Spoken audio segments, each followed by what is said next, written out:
Welcome, everybody. Today's webinar, The Business Owner's Guide to Small Business, is brought to you by Pursuit and Impressia Bank. Before we dive in, a few housekeeping.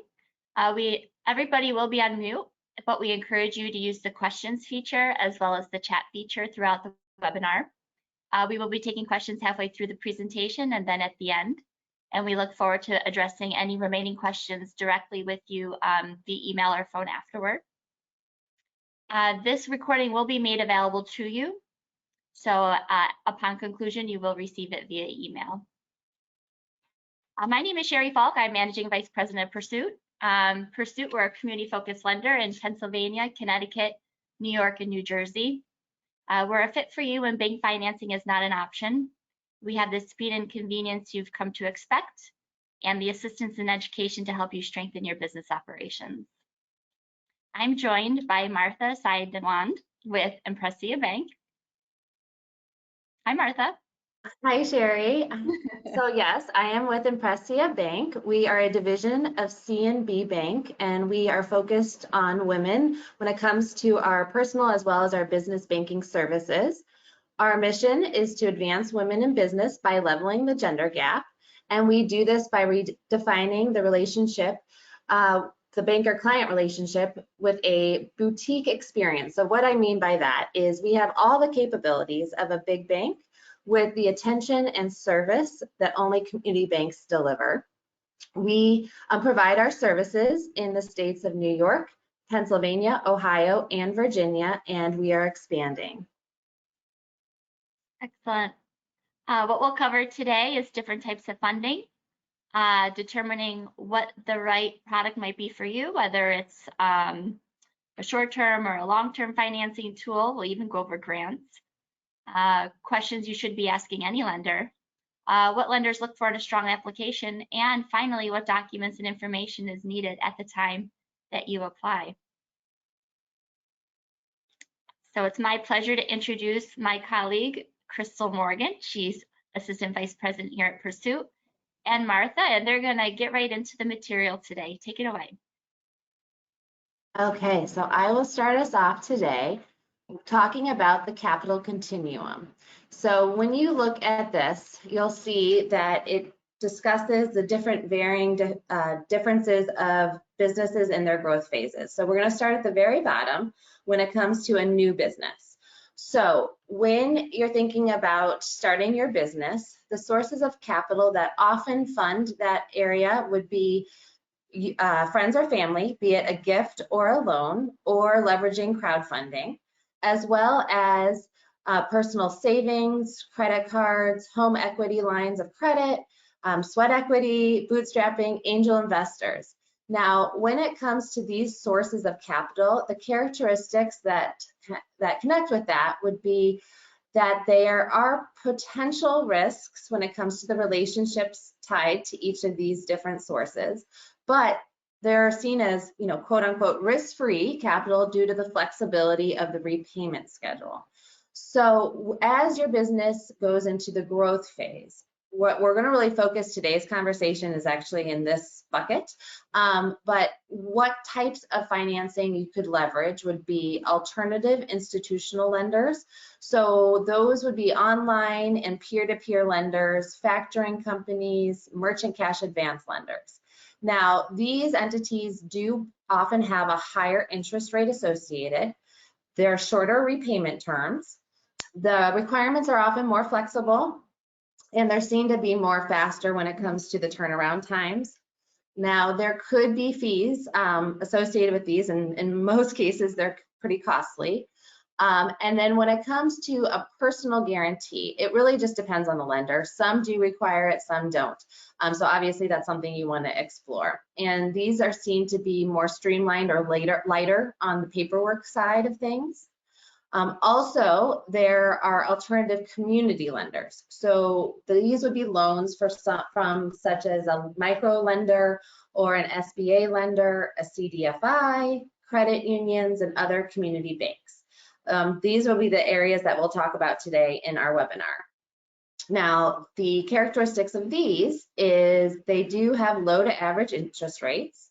often provide longer repayment terms. They're cash flow based. They are heavier on the paperwork side related to these different loan programs. They have slower processing and they do require a personal guarantee. Then as we move up in the ladder to the stable business, so when a business has been in operation for an extended period of time, have proven their track record, then those entities would be potentially be able to secure a conventional loan. And these are bank loans, such as lines of credit, term loans, asset-based loans, and construction loans. Now, these characteristics of these conventional financing is market interest rates are offered, varying repayment terms are available, and these are based on cash flow and collateral. And again, these may have slower turnaround times just because of the complexity of these types of loans. And then higher personal credit score would be certainly required when it's related to a conventional loan, along with, again, a personal guarantee would also be required with a bank loan. Now, also, I'm often asked when it comes to loans about grants and what are the differences between a loan and a grant. Today, again, we're going to talk more about loans, but I did want to just bring out the fact that there are grants available out there for small businesses. But when a loan is in play, these require repayment, and that's really the biggest difference between a loan and a grant. A loan requires repayment. The funds are often directed to underserved communities. Some require specific certifications to be eligible, and often business technical assistance is part of the requirement of receiving those funds. So those are the characteristics tied to loans. Now, when it comes to grant opportunities, a grant does not need to be repaid. That's the biggest difference. The funding of a grant is by a corporation or a government entity, be it on the national, city, or local levels. The process of securing a grant is very similar to a scholarship. So what I mean by that is there's an open enrollment period, which it could be any time throughout the year. And then you would apply for that grant, and the application process could be super simple where it's just a form, or it could be more complex where you are required to provide a full business plan in order to apply for that grant funding. Now, once you've applied for the grant, then at that point, there is a selection process, a review and a selection process. And then the grants are awarded to the winner, and I say that kind of in quotes. So there would be the applicant that receives those grant funding would be selected based off of all that criteria. Now, grants are more available for nonprofits versus for-profit entities, but there are some grants out there that are available for small businesses. Now, when exploring both loans and grants, first, you need to determine your funding need. So how much and for what? Now, you need to confirm the enrollment period and funding period to ensure it meets your needs. So if you need the funds today, but a grant, that whole process that I just mentioned doesn't allow for the winner to receive the money for 6 months to a year from now, then obviously that's not something that's going to fit your needs now. So it's really important that you look at that information, the eligibility information, as well as their timetables to make sure that it makes sense for your needs. Also, from an eligibility perspective, both on the loan front as well as the grant front, you need to determine, is it for for-profits versus nonprofits, because it's very specific, the location of the business, the industry, the years in business, the use of funds, and if you have the ability to comply with the application requirements as well as the requirements of actually receiving the funds, because there could be terms related to that when you are looking at these different opportunities. So those are the things I highly recommend that you keep you're aware of as you look at these different options to fund your business. Okay, so we're going to dive into the loans and those different programs. So first, we're going to talk about alternative lending. So bank loans are a great source of funding for businesses with a proven track record of profitability and collateral. So as I mentioned on that continuum, it's at the very top where that's that conventional financing. Now, when a new or growing business is looking for financing, what you would most likely be eligible for, or at least looking into with your lending institution, would be an SBA loan, which is a small business administration loan, a community development financial institution financing, or a CDFI program, or a fintech, aka online lender. So we're going to dive into each of those here. So first, SBA lenders. So again, that's a small business administration program lender. Now, the first misconception is that SBA, the government, is funding these loans directly. That is not the case. The SBA partners with specific banks and lenders to offer guaranteed business loans to those who aren't able to qualify for traditional financing. So by the government helping mitigate that risk, lenders are able to provide these types of loans to their clients. And again, there's a mitigation of risk for the bank itself because the government is involved in that guarantee.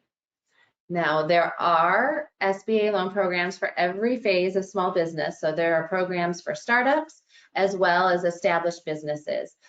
So say a established business is looking for, buying real estate as well as ground up construction or large equipment. There is a program out there called the 504 loan program that is really meant for those established businesses and those bigger operations. Well, then there's micro loans or SBA 7A loans that could be a good fit for that startup or that entity that's just growing in the early stages of growing their business. So there really is something for everyone under the SBA umbrella.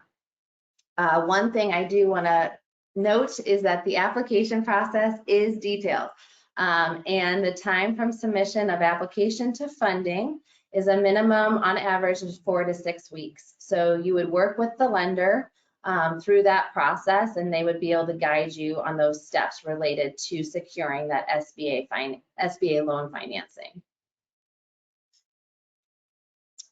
Okay, so Crystal, I am going to pass it over to you to take it from here.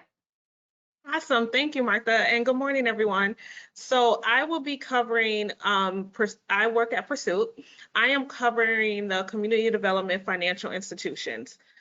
Short, it's the long term for CDFI. CDFIs are private financial institutions and operate with the primary mission of serving low-income communities. But it doesn't always just only cover low-income communities. It also covers business owners who may have issues with getting traditional funding. There are over 1,200 CDFIs in all 50 states. So some people are like, well, is it just in New York or certain states? It's all 50 states. We have included a link, but you'll also get the presentation, but there is a website that helps you locate CDFIs in your area. But the purpose of CDFIs are to help people who may have credit issues or things of that matter that will stop them from getting approval the traditional route. And what do CDFIs do? I get this question all the time, and I'm always like excited to explain what CDFIs do. So CDFIs offer resources, mentorship, and education to help businesses improve their financial health. We provide at Pursuit fair, transparent financing. We lend to every business of every phase of the small business from startup to growth, and loan products that range from financing for working capital to fixed asset purchases.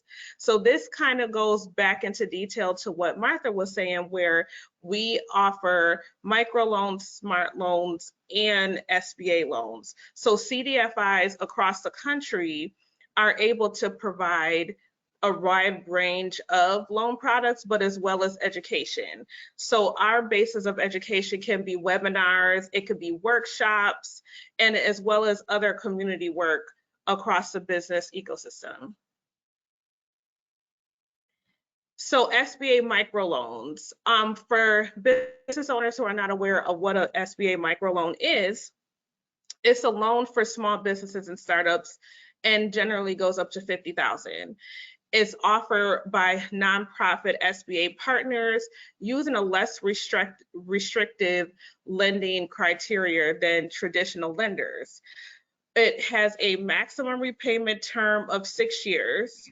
So it'll always be between 5 to 6 years.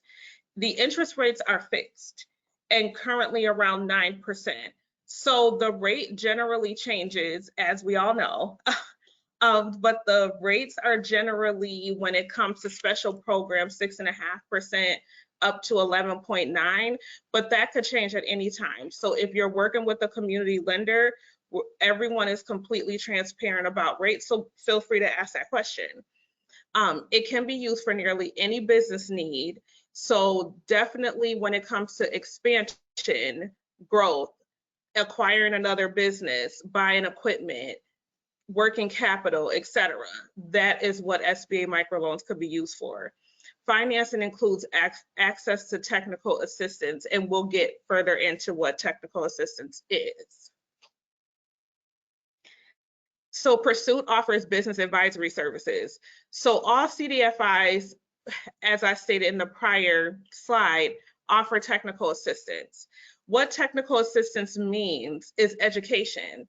So the purpose of technical assistance and / our business advisory services is to help businesses grow, to help businesses grow their revenue, to improve their operations. And with that, we support clients in the subjects listed there on the slide: financial management, marketing, operations and growth strategy, HR and retention, and capital planning and funding strategy.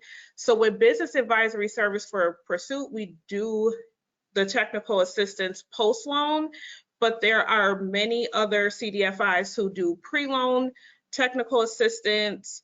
And what that basically means is CDFIs will also walk you through and handhold you, whether it's via education or technical assistance, to either help you complete the application, which we handhold you through, or there are times when we help before application, whether it's helping with credit score issues or things of that nature. So online lenders, there are definitely benefits and disadvantages to both using an online lender. So an online lender is anyone that does not have a brick and mortar. So how we all walk into our local branches, that's a bank.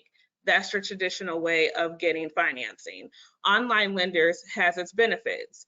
A few benefits of using an online lender for your business lending needs is a streamlined application process, quick approval times, fast funding, and more flexible approval requirements. The disadvantages, however, are the likelihood of higher fees, interest rates, and aggressive repayment terms.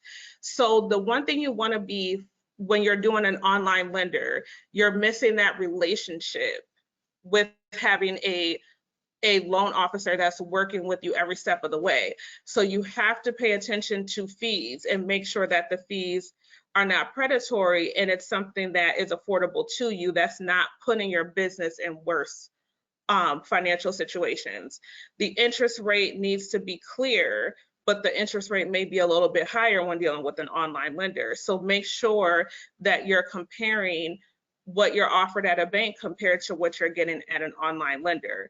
And aggressive repayment terms is something that you have to be very aware of. So for instance, a CDFI may have a minimum of around 5 to 6 years when it comes to repayment, and a bank would generally have anywhere from a term of 10 years or longer.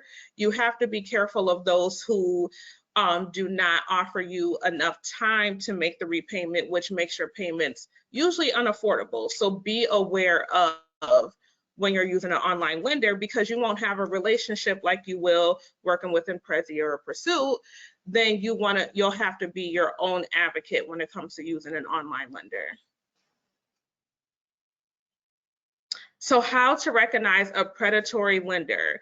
So a good reason why CDFIs were put into place over 65 years ago was to not only reach those in low income areas or help those who can't get traditional funding, but in this current business ecosystem, we are here to hopefully be the stopping point from you running into these predatory lenders. So we have included a link on how to look up, like it's a responsiblebusinesslending.org. That kind of gives you tips and tricks, but good thing you're here because then you'll learn some today. So if these are like 6 reasons or things you should look out for when you're trying to go for lending, and especially if you're going online, look for these things. So if you receive unsolicited loan offers, so say you're a business owner and you're getting things in the mail or you're getting emails, please watch out for those, because if you're not interested in lending, these are normally lenders who are reaching out hoping to get you to borrow money that you may need or may not need. You're pressured into making quick decisions. So a CDFI should give you plenty enough time once you're approved for a loan to make the decision on if you want to move forward with the loan or not. So a normal lender like Impressia or Pursuit or other CDFIs should always give you time to read the closing docs. You should be able to review it with the loan officer. You should be able to compare it with other offers you may have. So if a lender is, giving you a day, 48 hours, or a couple of days and saying, sign this and, let's close today and things of that nature, please look out for that, because that's not normal behavior. A responsible and fair lender should give you time to review the documents to make the right decision for your business. Also, APR is very important. So a lot of times the APR is not transparent, or it's not screaming at you in the closing docs or during the process of you signing for the loan. APR should be clearly listed. You should have an interest rate, and then you should have an APR listed. Those 2 figures should always be there when you're getting a business loan. If it's not, that is definitely not a loan that you should sign up for your business. The repayment terms are aggressive. So as I stated in the previous slide, you want to ensure that there's plenty enough time and the payments make sense for your business, that you're able to repay it in a timely manner, but you have time. Anything less than 5 or 6 years is probably not reasonable. There are obstacles in paying off the loan. So a lot of lenders will have it where the predatory lenders would have it where you're trying to pay off and then you can't reach someone to pay it off, and you're calling them, or you're online and it doesn't give a payoff amount. That is also that should be a red flag. For us and many other institutions, there is no prepayment penalty for a simple term business loan. There is usually also not a prepayment penalty for a small business line of credit either. So make sure that before you sign on the dotted line for a business loan, that you realize what obstacles are in place with paying off your loan. Are there prepayment penalty fees? And that's generally fees that are associated with paying off your loan before the term ends. Or you're trapped in a debt cycle. So what that means is we have seen clients come to us and we have been able to thankfully refinance that debt. But a lot of people sign up for those loans that are ACHing or auto paying out of their account, their business checking account daily. You want to be careful of those. That's why looking at the terms is very important, because a normal, I would say a fair lender should always have monthly payments and provide you with a payment schedule at the beginning of the loan. And I will pass this over to Martha to finish up. So before I move forward with getting ready to approach a lender and things to further consider, I'm going to open it up to Sherry to see if there's any questions before we keep going. Yeah, we do have two questions. Thank you for those who sent them in. This one I'll send over to Crystal. Um, Somebody asked, when is the right time to ask a lender for money? Like when when you're seeking funding. The best time I would say to ask for funding is, for one, always be prepared for funding before you're ready. And that is a little bit difficult to do, but I always suggest it by keeping your financials in order. So making sure that you have a good CPA, or you're using something good like QuickBooks, and making sure that you're always filing your business tax returns on time, because you're going to need them when you go to a financial institution to apply for lending. But normally people know that they're ready for lending, or they need to look for lending, when they want to hire a new employee, or they're following their business plan and they realize, okay, I've come to that point now when I'm either ready to go from online to a brick and mortar, or you're looking to expand your business and maybe have a second location. Or, for instance, there are some business owners who do contract work. So a lot of times before you prepare for a contract, it's best to, for one, know that you can handle it, but then that'll be the time to apply for lending before, so that you make sure that you could fulfill the contract. So those are a couple of reasons why someone would know that they're ready for funding. Excellent. Yeah, all good points. And all kind of the common denominator is there's a business need driving the need for funding, Absolutely. right? Okay, great. Absolutely. Martha, back to you. Okay. So, getting ready to approach a lender. So first, and this is actually just what Crystal was just saying, is you need to determine what is the financing need and does it make sense? How much will it cost, and how much are you willing to contribute? So that means your equity injection into the project. So let's first talk about the different types of loan products and the typical purpose, as well as the recommended terms associated with each. So first, let's talk about lines of credit. So lines of credit are traditionally used for, say, inventory, receivables, working capital. And these are often up to about 12 months, and they can be seen as a revolving line of credit. Now, also, and when I say 12 months, often there's a review at that 12-month time when it comes to the lender. Now, when it comes to term loans, these are usually typically around 5 to 15 years. And these are really decked against equipment purchases, expansion, improvements, or refinancing. This term loan is really focused on those larger payments or business needs.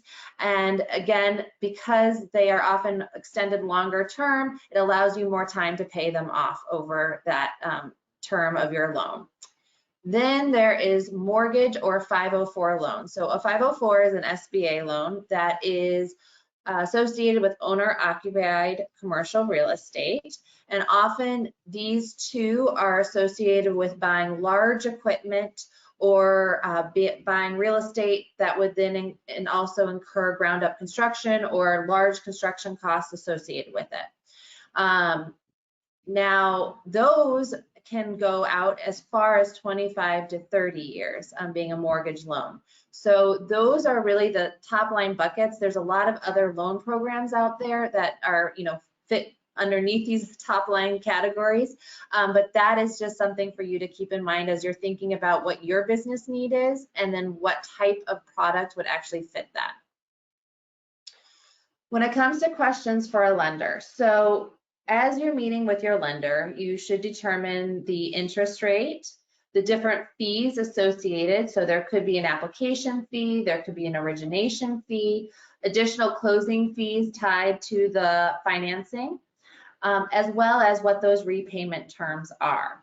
Now, Crystal had mentioned to be wary of lenders who do not provide you with an APR. So that is definitely something to keep in mind as you are meeting with lenders and seeing what your options are.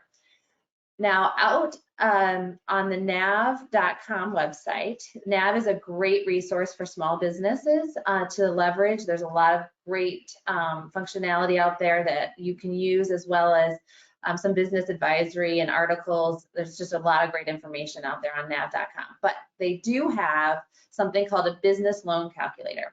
And there's actually multiple different calculators you can pick from, depending on if you're looking for a loan, or if you're looking for merchant cash advance. They have it all dissected down. So highly recommend to go out there, leverage that tool as you are looking at which lender best fits your needs. Additional questions for a lender. So you should also speak to them about if a personal guarantee is going to be associated with it. In most cases for loans, there would be. Also, with pledged collateral, what collateral will be taken as part of the loan terms, if there are prepayment penalties, and then what loan documentation is required in part of that process. So again, if you're working with a lender to secure an SBA loan, just having an understanding of what would be required of you through that closing process is really important. Then what lenders look at. So at the top, I'll start there and work my way down. So from a business perspective, what is the history of your business? So what are those strengths and weaknesses? Has it been profitable if it's an already established business, or if it's a startup, what are your forecasts and does it show profits?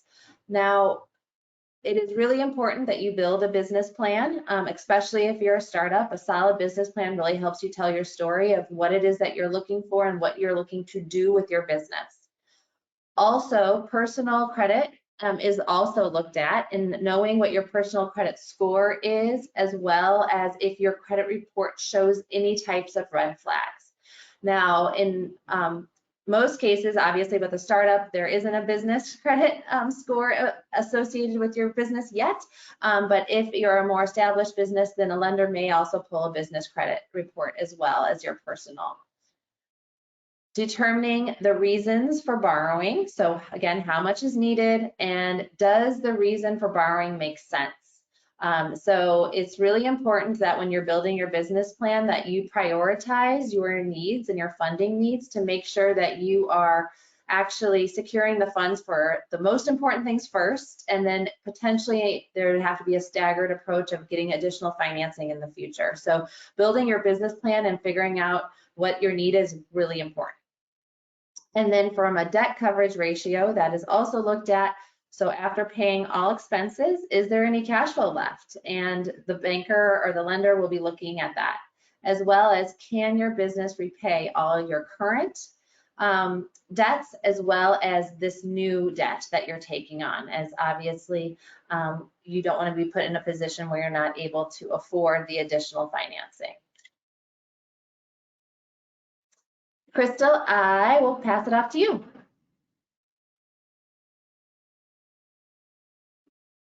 Okay, sorry, I was muted.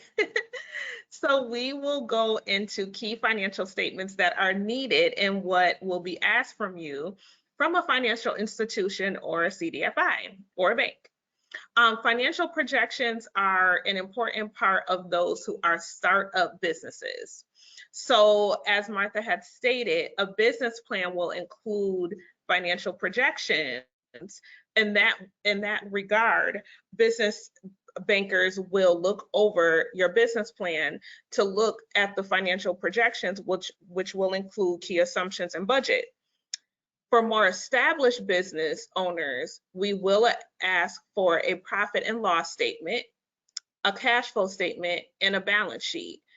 These will be very important to determine if you are able to repay back the loan that you're requesting.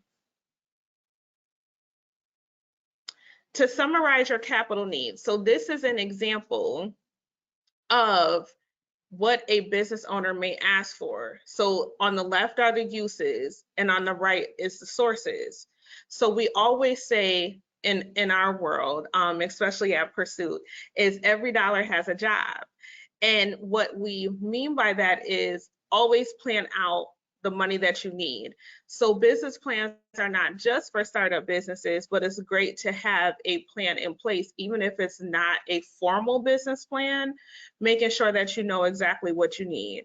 So on the left, you'll have startup costs, working capital, the need for equipment, and leasehold improvements is an example of what a client may need, and that'll total out $100,000.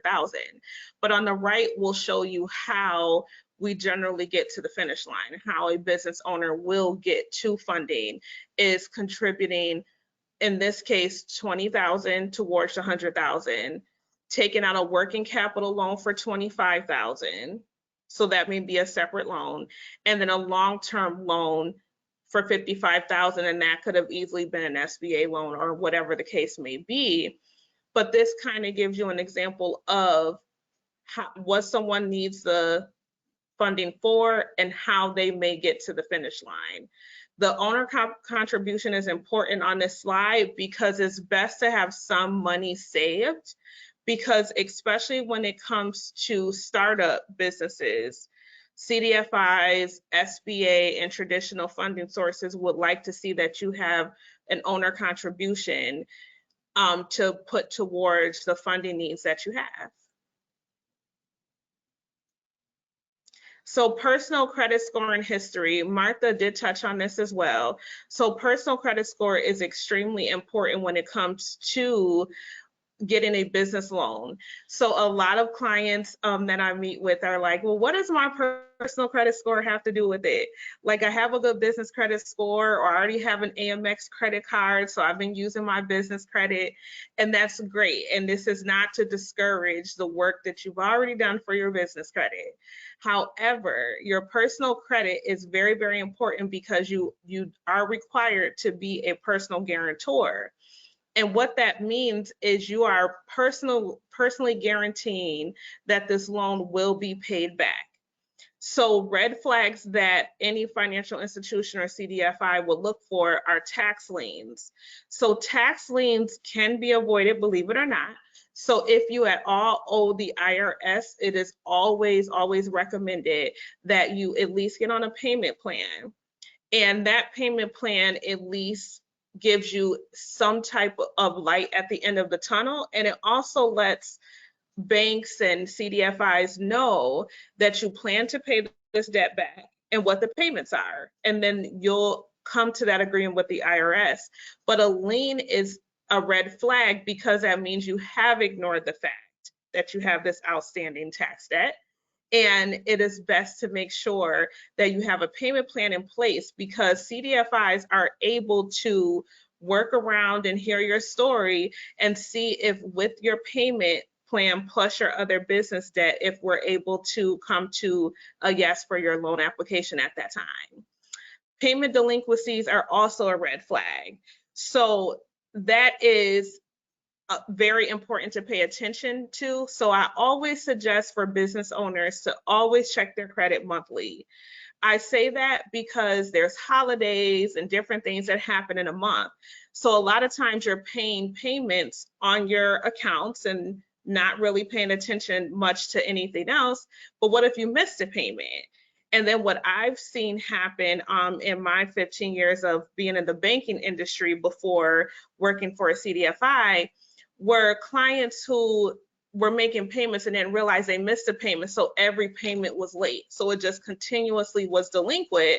And without them checking their credit report, they did not realize that.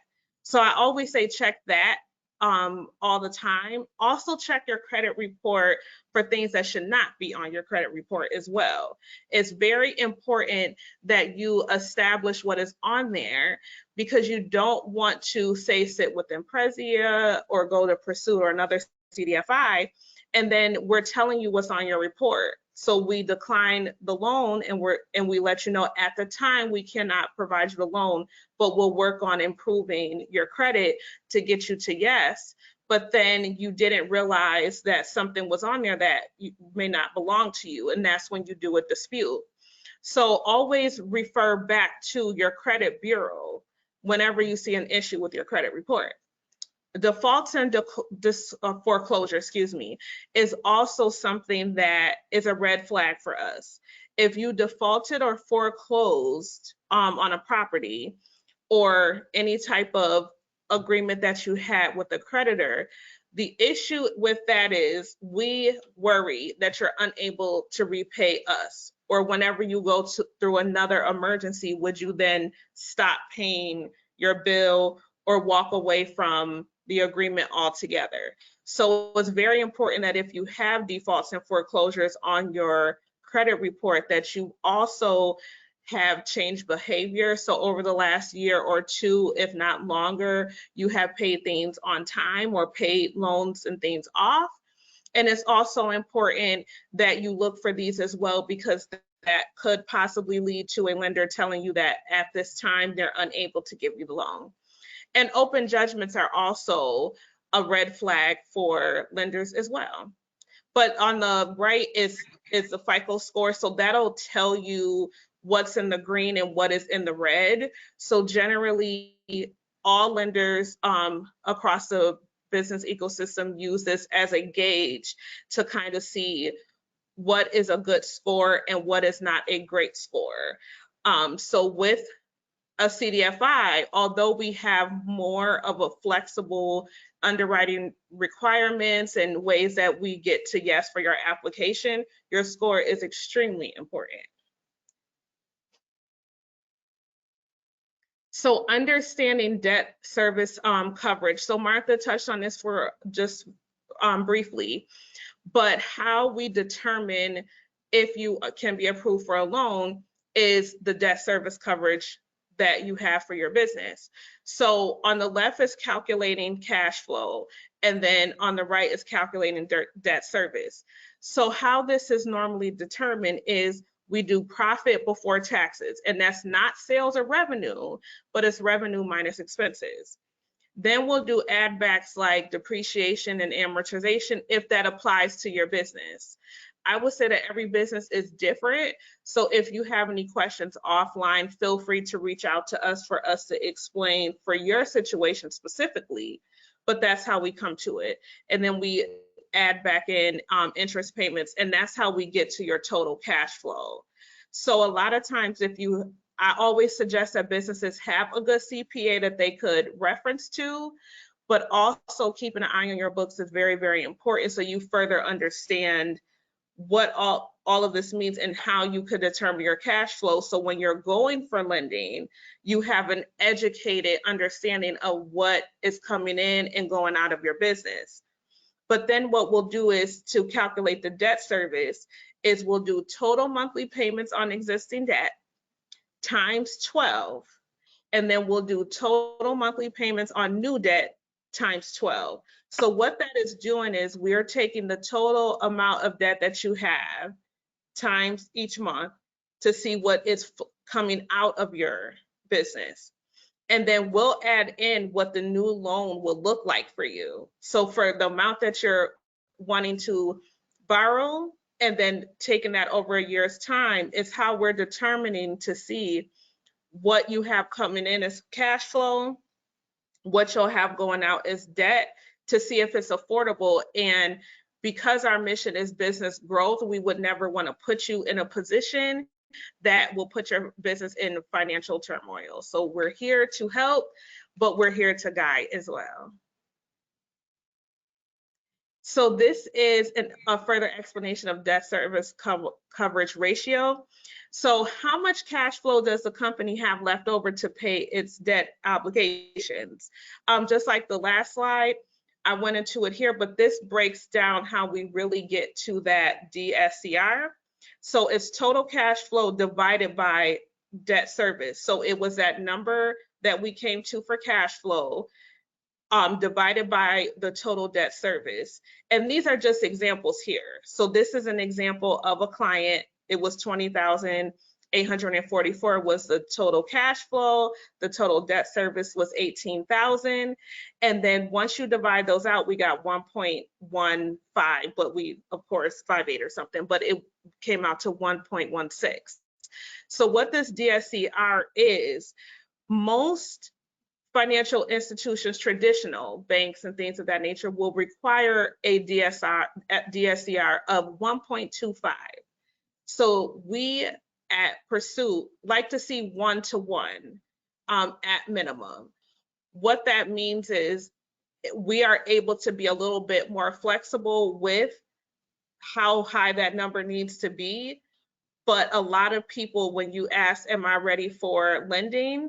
I would say the closer you are to 1.25, the better you are, but don't fret or sweat. If you are under that, there are times where Pursuit or a CDFI would look at that to see if we could still get your application to yes. And documents you'll need to apply. So a lot of businesses ask us, well, what documents do I need when I'm ready to apply for lending? I think another person had asked, when do I know that I'm ready for lending? So when you know that you're ready and you have a business need, then it's like, what documents do we need? So as Martha has stated earlier, a traditional lender, and especially an alternative lender like a CDFI like ourselves, we are heavy on the paperwork because we use that to determine if repayment is possible. So as we stated before, a business plan is extremely important for startups. You have to have it no matter the financial institution that you go to generally. When you are an existing business, it's important to have a business plan or an executive summary. That is very important because business plans should be a working document in general. So aside from lending, a business plan is very, very important to establish where you are in your business and be able to pivot, because you go back to it in reference to it and your needs may have changed or things of that nature. So I suggest all business owners, no matter what stage you are in, you have a business plan, but a business plan may be required or requested through a lender. Detailed information on your borrowing needs. So what any lender will want to know is you're not just saying, well, how much do I qualify for? I want to apply or get approved or put an application for the maximum amount I could apply for. Again, that goes back to every dollar has a job, and that is our motto. So make sure that you detail the information on your borrowing needs so that we could tailor it to the right program for you or the right financial institution for you. We will require roughly 3 years of personal and business tax returns. So that's very important because how a CDFI, for example, will come to a decision on if you are ready for funding and if we can approve you is by seeing historical financial documents like a tax return, a filed tax return that includes all schedules, all pages. I know some people have asked in the past, can I give you the first page of the tax return? And I'm like, well, no, because I need to see everything. So if we want to see the filed version. So what that means is we want to make sure that for one, you have filed your taxes, and for two, we have to be on the same page with what you submitted as your tax return to the IRS and what we will review to determine if you can afford the loan. And that's very important, and that's just to help you in the long run. I know a lot of people, it does cause a little bit of a delay because it may require you to take a trip to your tax preparer or your CPA, but become friends with them. It should be a friendly visit, but it's a necessary visit. Startups will require 2 years of projections and 1 year at a profit and loss month-to-month format. The reason why we ask for that, because that better helps break it down for you and I if a loan could get to yes even in the startup phase. So we want to make sure that we're able to see those numbers. Those numbers should include also industry standards and things of that nature. But we also have on our website how to do a business plan. So don't fret, don't get nervous and don't sweat. We offer that education for you as well on how to prepare it. Interim business financials will include profit and loss statement, balance sheet. Those interims are very, very important because for instance, if I'm working with a client now, I may be looking at their 2021 and 2022 tax return. But we want to see how you have done in the last year, because that may also help your application, because then we're seeing, if you say to us at the desk, oh, I'm doing great this year, well, we want to see numbers that can really prove that, because before we hit tax season, we wouldn't have known until now how you were doing. So I usually mainly use those in the fall, like from summer to like end of the year, but it's not required throughout the year, if that makes sense. If you have details, feel free to reach out to me. Existing debt schedule and personal credit. So again, personal credit score is important, and the report will be pulled because we review that report again to see if you're able to reach the approved and agreed upon repayment terms that you have with either, say if it's Impressia or Pursuit, either way, we need to see those. An existing debt schedule is very important. So a lot of people have determined for themselves if they're ready for lending. The existing debt schedule lists all the things that you have for your debt. So it puts it all in one fillable format. And then that is used and reviewed by our underwriting team, again, to get to yes for your application. A personal financial statement is also another document that's required, because that will put it all into perspective. It puts in, okay, this is what I have going out, and it goes more into detail. So it not only is it creating a relationship with your lender, but it's also putting everything together for you as part of your application. Again, going through the finances with a fine-tooth comb is very, very important, because as part of the education basis of how we operate, we may be able to help you based off of things that we see. And organizational documents may be needed. So things like, if you're an LLC, articles of organization, articles of incorporation if you are in corporation, or a DBA. So DBA paperwork is sometimes important as well. But these are the documents that you generally need. And of course, if you have questions, reach out to either one of us, me or Martha, to answer them for you. So this is my contact information. So if anyone has questions that are not answered on this webinar and you didn't get a chance to, we'll have questions soon, but if you didn't get a chance to get your question answered today, then this is my contact information, my email and my phone number. And our office is local, and we are located on 640 Ellicott Street in Buffalo, New York.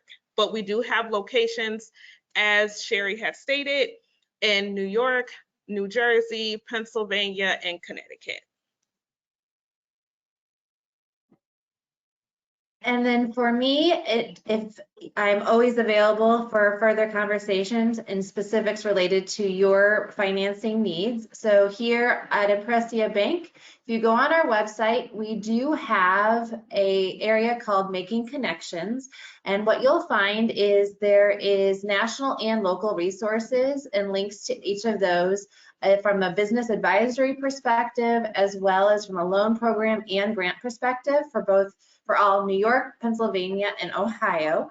For those of you that are on the call in Ohio, unfortunately, Pursuit does not cover Ohio, but there are other entities similar to Pursuit here in Ohio. And if you reach out to me, I'm happy to make an introduction and get you in good hands related to a CDFI that supports the Ohio market. And then lastly, also on our website, we have 2 other webinars that are recorded that I thought may be of interest to those of you that are listening in today. One being Socially Savvy, talking about social media, as well as a second webinar about building your wealth in your 30s, 40s, and 50s. So all of that is out on the Impressia Bank website, again, under the Making Connections tab.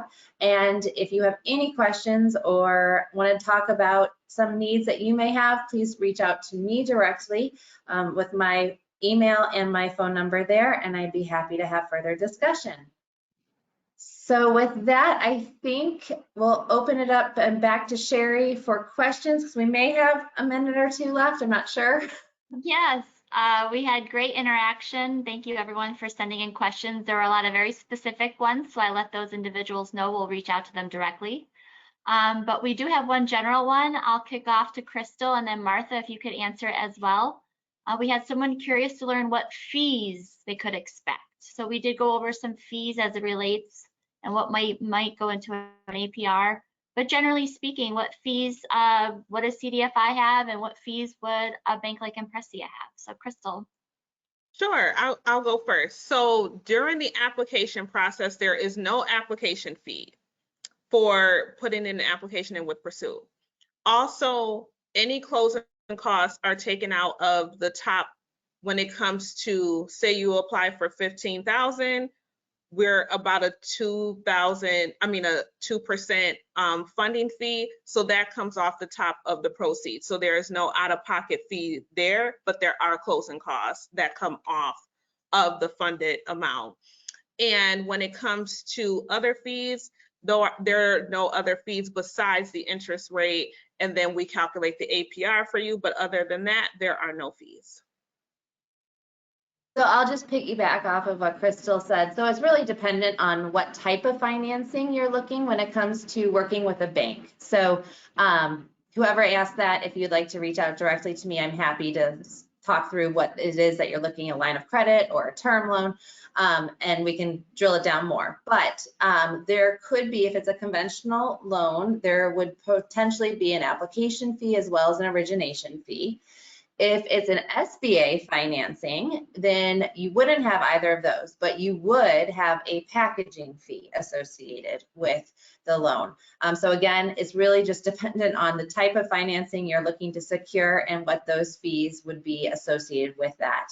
And then I'll just echo everything else that Crystal mentioned. That's the only differentiation I would want to speak up about. Okay, I agree. Oh, I'm so sorry. I was going to say with SBA, yeah, it would, then that's a little bit different, but agreed. Great. Well, if we didn't get to your question, we do have a copy of it here and we will get back to you. A few more just came in, but we are at time. We want to thank you for joining, encourage you to engage with us, to get the information and resources to help your business grow. Please visit pursuitlending.com or impressiabank.bank. Look out for an email with this presentation. You will be given a copy, as well as Crystal and Martha's contact information. See you soon. Thank you.